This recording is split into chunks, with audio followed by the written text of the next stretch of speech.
നിങ്ങൾ കാണുന്ന ഈ ചെറുപ്പക്കാരൻ്റെ പേര് റോബിൻ. റോബിൻ മംഗഫിലാണ് താമസിക്കുന്നത്. കഴിഞ്ഞ കുറേ നാളുകളായി റോബിൻ അസ്വസ്ഥനാണ്. സാമ്പത്തിക ബുദ്ധിമുട്ടുകളും കുടുംബത്തിലെ പ്രാരാബ്ദങ്ങളും ഈ പ്രായത്തിലുള്ള പല പ്രവാസികളെയും പോലെ തന്നെ റോബിനെയും വല്ലാതെ ബുദ്ധിമുട്ടിക്കുന്നുണ്ട്. പഠിച്ച പണി 18 നോക്കി തോറ്റു തുന്നമ്പാടിയിരിക്കുകയാണ് പാവം. മര്യാദയ്ക്കൊന്ന് ഉറങ്ങിയിട്ട് തന്നെ കുറച്ചായി. നമുക്ക് റോബിൻ്റെ ജീവിതത്തിൽ എന്താണ് സംഭവിക്കുന്നതെന്ന് കാണാം.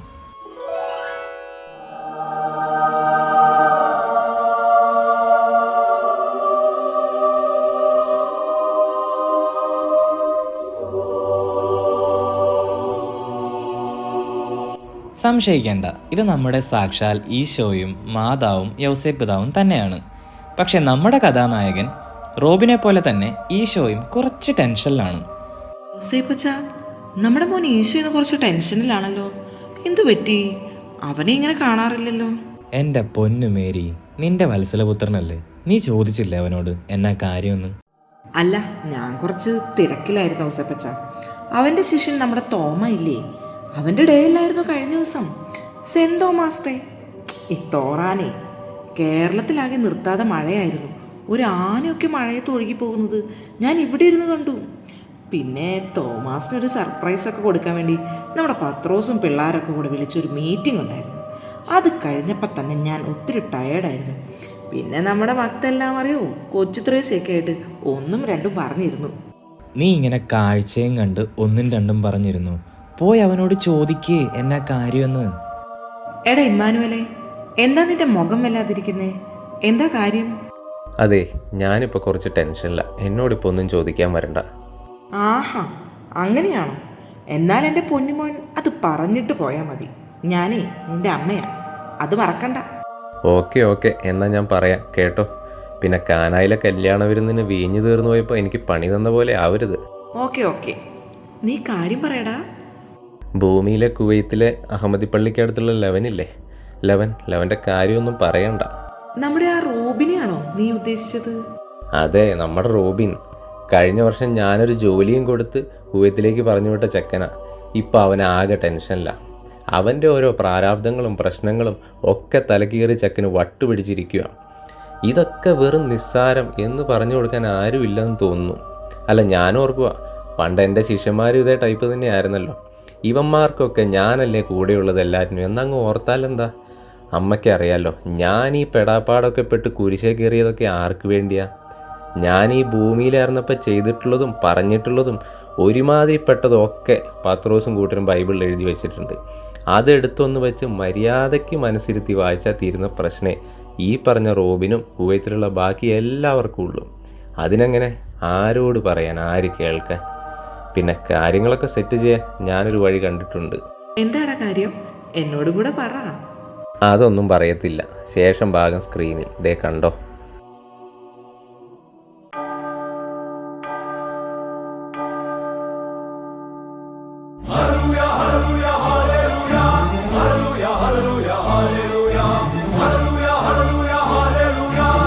ഇത് നമ്മുടെ കുവൈത്തിലെ അഹമ്മദി പള്ളിയിലെ വികാരിയച്ഛൻ ഫാദർ ഡൊമിനിക് കോഴിക്കട്ട OFM. ഉച്ചയ്ക്ക് കുർബാന കഴിഞ്ഞതിൻ്റെ ക്ഷീണത്തിൽ പള്ളിമേടയിൽ വന്ന് കയറിയതേ ഉള്ളൂ. ഇന്നത്തെ അച്ഛൻ്റെ കുർബാന പ്രസംഗത്തിന് പകുതി പേരും ഇരുന്നുറങ്ങുന്നത് കണ്ട മനോവിഷമത്തിലാണ് ഇദ്ദേഹം. എൻ്റെ കർത്താവേ, ഇന്നും പകുതി പേര് എൻ്റെ പ്രസംഗത്തിന് ഉറക്കത്തിലായിരുന്നല്ല. ഇനി എന്നാ ഇടവക്കാരെ ബോറടിപ്പിക്കാണ്ട് ഞാനൊരു പ്രസംഗം പറയാൻ പഠിക്കണത്?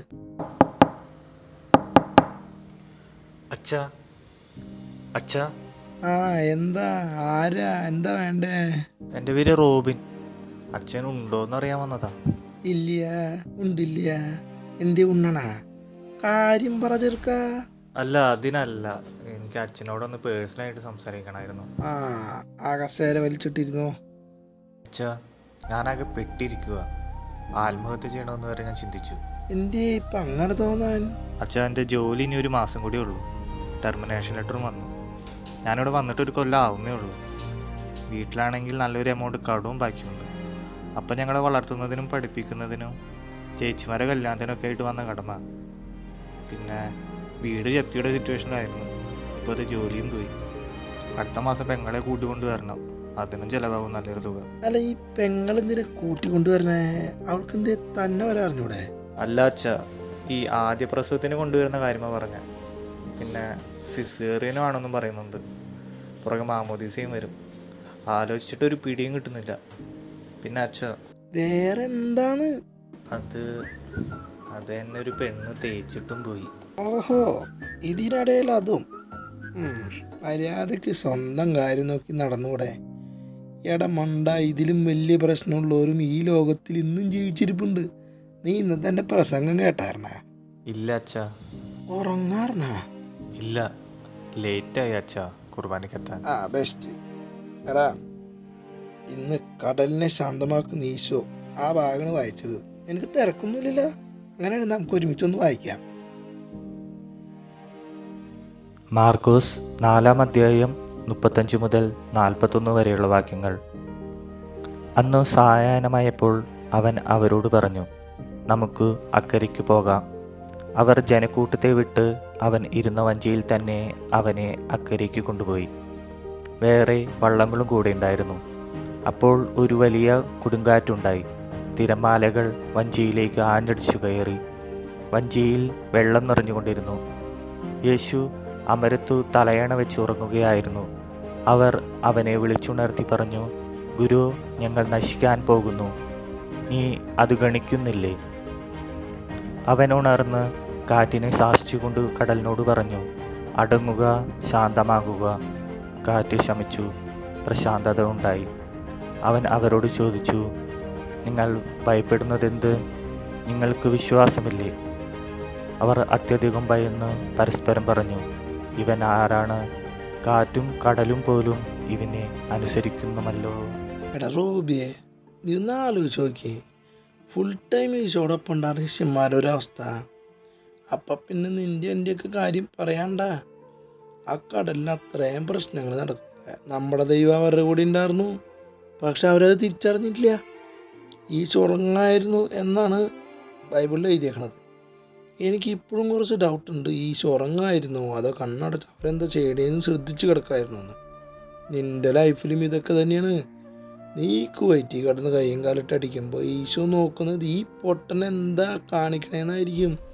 ഞാൻ ഇവൻ്റെ കൂടെ ഉണ്ടെന്ന് ഇവനെന്താ ഓർക്കാത്തതെന്നായിരിക്കും. നീ വായിച്ച ബൈബിൾ ഭാഗത്ത് അടുത്ത സീനിൽ ശിഷ്യന്മാർ ഈശോയോട് ചോദിക്കുന്നുണ്ട്, ഗുരു, ഞങ്ങൾ നശിക്കാൻ പോകുന്നു, നീ ഇത് ഗൗനിക്കുന്നില്ലേന്ന്.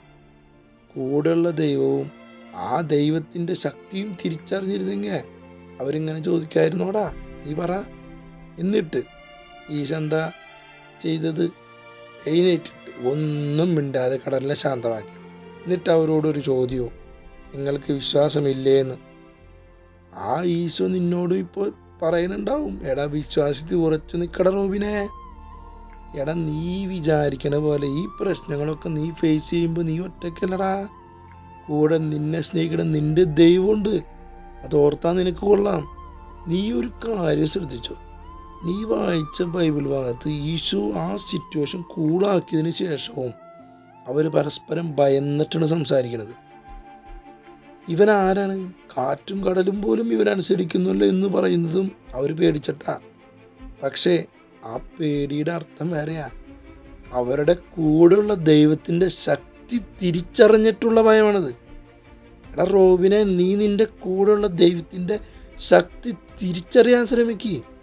എടാ, നിൻ്റെ കൂടെയുള്ള ദൈവത്തിൻ്റെ കൈ പിടിച്ച് നിൻ്റെ ലൈഫിലേക്ക് അടിച്ച് കയറി വാ എന്നാടാ പുള്ളി നിന്നോട് ഇപ്പോൾ പറയുന്നത്.